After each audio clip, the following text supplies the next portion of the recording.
بسم اللہ الرحمن الرحیم۔ عزیزان گرامی قدر، کون بنے گا جنتی؟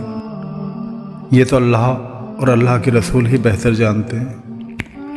ہم آپ لوگوں کی خدمت میں علم دین پیش کرتے ہیں اس پروگرام کے ذریعے، اور اللہ تعالیٰ سے امید کرتے ہیں کہ ہم لوگ عمل کریں گے۔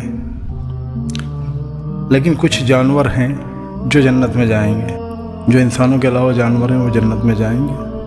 ہم سب کے آقا حضرت محمد مصطفیٰ صلی اللہ علیہ وآلہ وسلم کی اونٹنی مبارک اور براق مبارک، سفر معراج میں حضور جس براق سے عرش معلیٰ تک پہنچے، وہ براق اور آپ کی نامی گرامی اونٹنی کسوہ یا ازبا وہ جنت میں جائے گی۔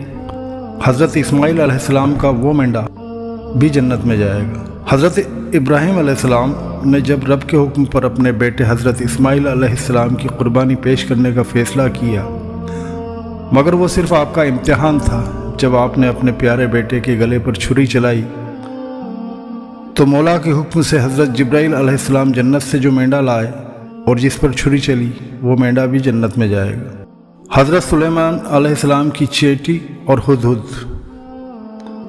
یہ دونوں جانور بھی جنت میں جائیں گے۔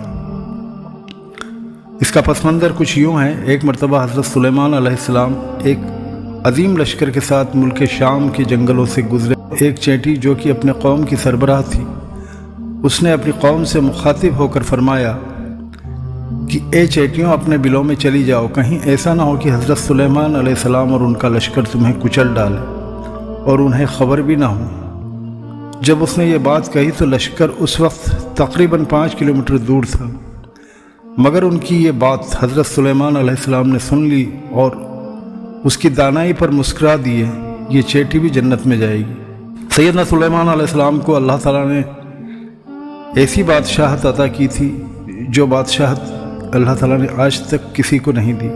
آپ تمام چرین پرین جانداروں کی زبان سمجھتے تھے اور جن اور جنات آپ کے تابع تھے۔ حضرت امام راضی فرماتے ہیں کہ چیٹی کا یہ بیان کرنا کہ اسے اگر ایسا ہوگا بھی تو بے خبری میں ہوگا، کیونکہ کوئی نبی جان بوجھ کر ہرگز ایسا نہیں کر سکتا۔ جو قرآن میں موجود ہے یہ بتاتا ہے کہ انبیاء اکرام ہرگز گناہگار نہیں ہو سکتے، لہذا جو لوگ انبیاء کو معصوم نہیں سمجھتے ان کی عقل چیٹی سے بھی کم ہے۔